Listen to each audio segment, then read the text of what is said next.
समय व्यतीत होता जा रहा है और यक्षराज मुझे अपनी क्रीड़ा में उलझा रहे हैं। मुझे शीघ्र अतिशीघ्र इस व्यू से निकलना होगा।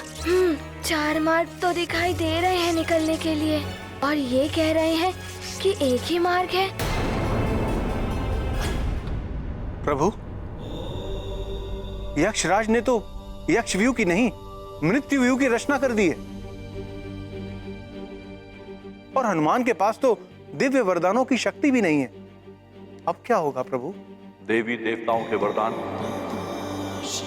अब भले ही हनुमान के पास नहीं है, किंतु उसकी मूल शक्तियां तो उसके पास हैं।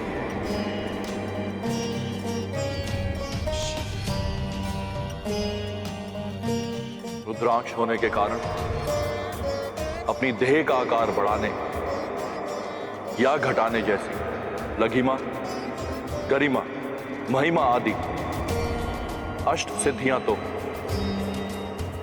उसे जन्म से स्वतः ही मिली हुई।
अब स्वर्ग की समय सीमा तक तो क्या, तुम अपने जीवन के अंतिम समय तक इसी यक्ष व्यू में फंसे रहोगे वानर, और इसी में तड़प तड़प कर अंत हो जाएगा तुम्हारा। नहीं यक्षराज, मुझे मेरी माँ को मुक्त कराना है और मैं माँ को मुक्त करा कर ही रहूंगा।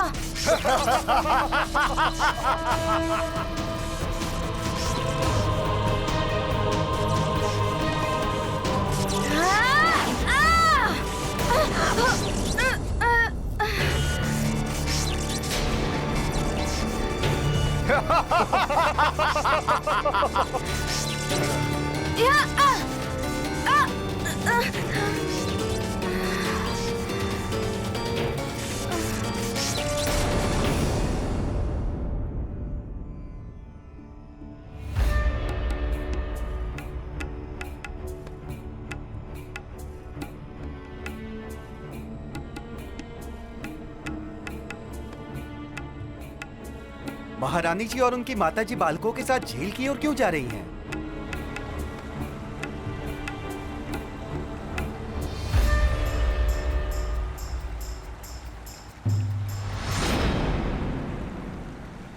महारानी माँ, आप इस शिला पर अपनी इच्छा लिख दें। लिखकर इस झील को प्रणाम करके आप इस जल में प्रवाहित कर दें। फिर देखिएगा ईश्वर कितनी शीघ्रता से आपकी मनोकामना पूर्ण करते हैं। आपको भी ऐसा ही करना है नानी माँ।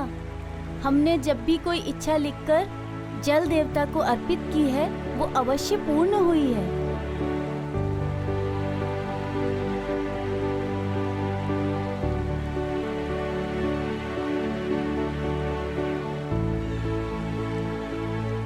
लीजिए, इस खड़िया से लिखिए। ऐसे नहीं महारानी माँ,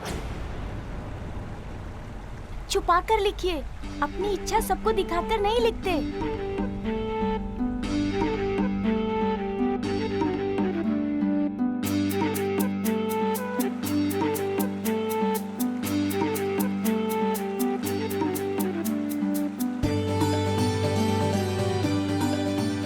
हनुमान अपनी माता को लेकर सकुशल लौट आए। हे प्रभु, हनुमान के शीघ्र लौट आने की हमारी ये इच्छा पूर्ण करें आप।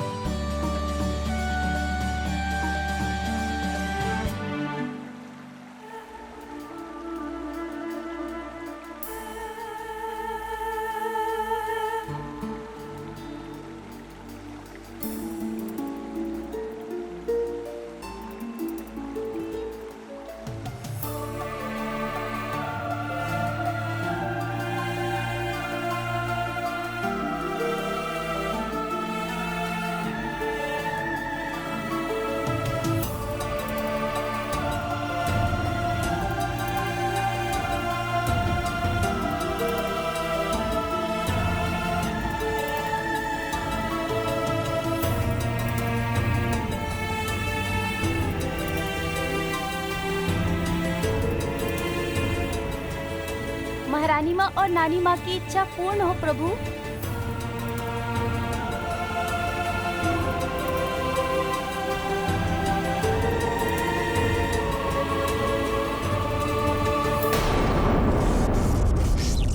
क्या करूं मैं?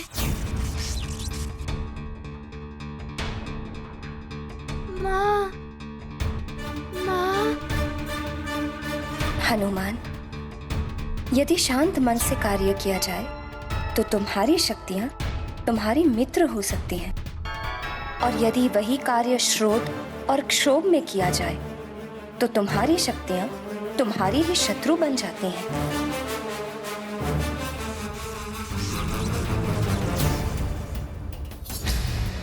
माँ ने जो सीख दी थी उसका पालन करना होगा। क्रोध और अनर्थक शीघ्रता में आगे बढ़ने से तो घायल ही हुआ मैं। इस प्रकार कैसे मैं उर्वशी मौसी और ऋषिवर जी को यहाँ से ले जा पाऊंगा और कैसे अपनी माँ को मुक्त करा पाऊंगा? मुझे शांत मन से इस व्यू से निकलने का उपाय सोचना होगा।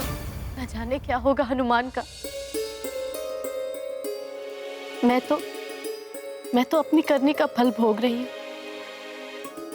किंतु हनुमान वो तो निर्दोष है। मेरे कारण ही उसे ये दंड मिला है। हे प्रभु, रक्षा करो हनुमान की। माँ ने एकाग्रता और ध्यान की सीख भी दी थी। पुत्र हनुमान, सारे कार्य बल और स्फूर्ति से नहीं होते। कुछ कार्यों में धैर्य और ध्यान की आवश्यकता होती है। ध्यान? ये ध्यान क्या होता है माँ? ध्यान एकाग्रता की चरम सीमा होती है। मन को शांत रख के एकाग्रता और ध्यान से कार्य करना होगा, तभी इस उलझन से निकलने का उपाय मिल सकता है। क्या हुआ महाबली? कहाँ गया तुम्हारा बल? इतने में ही शिथिल पड़ गई तुम्हारी देह। व्यू की रचना को जाने बिना आगे नहीं बढ़ा जा सकता, किंतु यहाँ से तो पूर्ण यक्ष व्यू को देख ही नहीं पा रहा हूँ। अपना आकार घटाकर इस व्यू की रचना को देखा और समझा तो जा सकता है।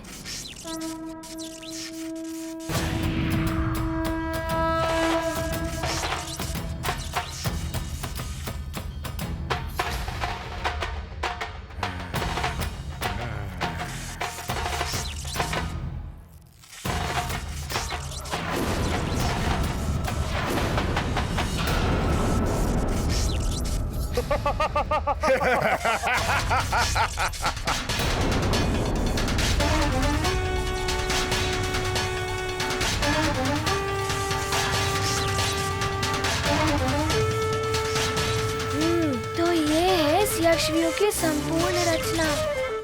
अरे, हम भी अपनी इच्छा इन शिलाओं पर लिखेंगे। हाँ, मैं भी लिखकर जल में प्रवाहित करूंगा। हम भी लिखेंगे प्रभु, हमारी भी इच्छा पूरी करेंगे। ये तो उत्तम विचार है। चलो चलो।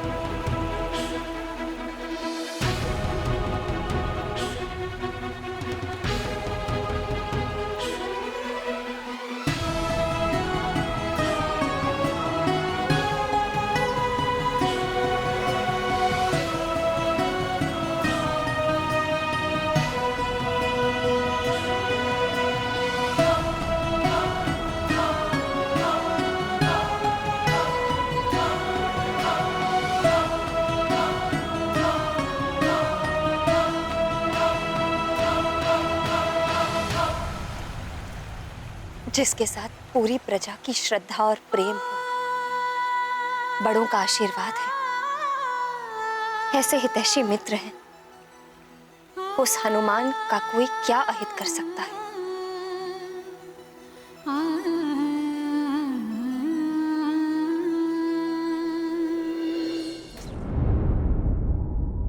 मैं दैत्य गुरु हूं, तुम्हारा सेवक नहीं कि जब चाहो तुम मुझे बुला लो।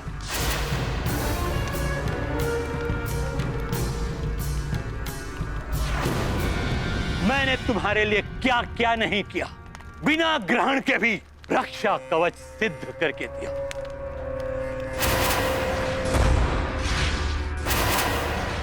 तुम्हारे कहने पर अपने कर्तव्यों के विरुद्ध जाकर अपने ग्रह दशा परिवर्तित की, और तुम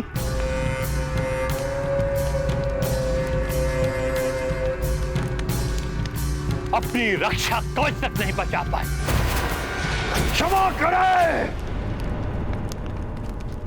क्षमा करे दैत्य गुरु।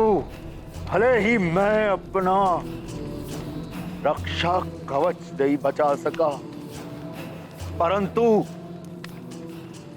परास्त होकर पीछे भी नहीं हटा था मैं, और अब भी शांत नहीं बैठा हूं मैं। उस नारायण के नर रूपी अवतार को ढूंढने के लिए अपने विशेष गुप्तचर योद्धाओं को भेजा है। अब नारायण अधिक समय तक नहीं छुप पाएगा, परंतु इस बार पहले जैसी मूर्खता मत कर। दैत्य गुरु, शांत हो जाओ रावण, शांत हो जाओ।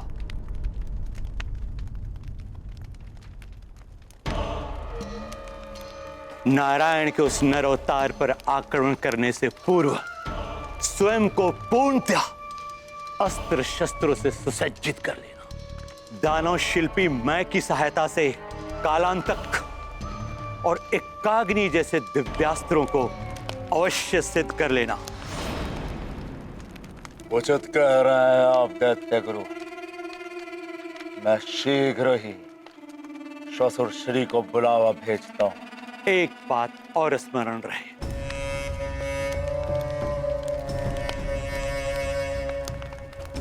शिव जी की भक्ति ने ही तुम्हें शक्ति प्रदान की है, और उनकी शरण कभी मत छोड़ना।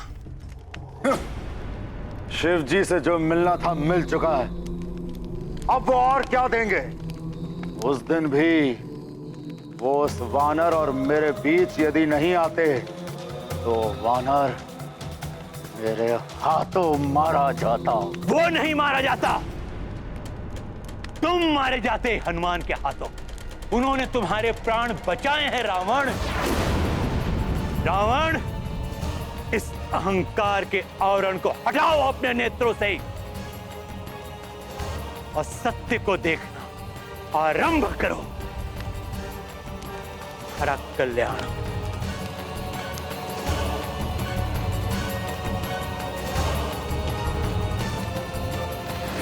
अहंकार का आवरण, सत्य का अनावरण, मेरे शिव जी ने मुझे बचाया। मेरे प्रभु, मेरे महादेव, मेरे भोलेनाथ की जय हो। कुछ भी करके मुझे वो दिव्यास्त्र प्राप्त करना ही होगा, जिसके पश्चात मैं उस नर रूपी नारायण के अवतार का वध करूंगा। फिर मेरा हित कोई नहीं कर सकता।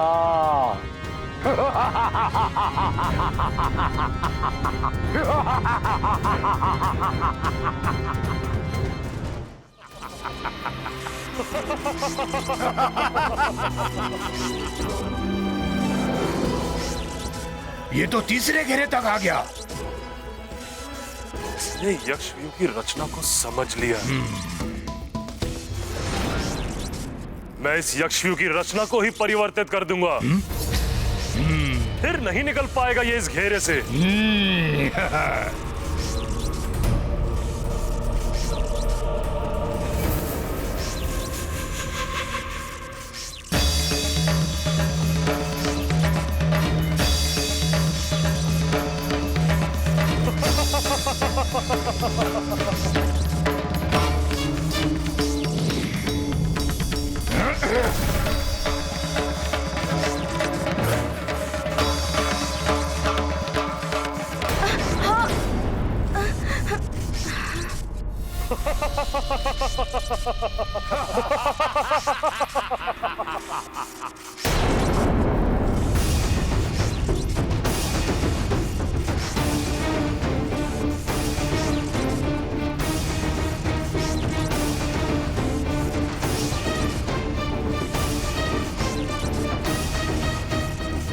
आगे बढ़ के दिखाओ वानर, हमसे चतुराई करने चला था।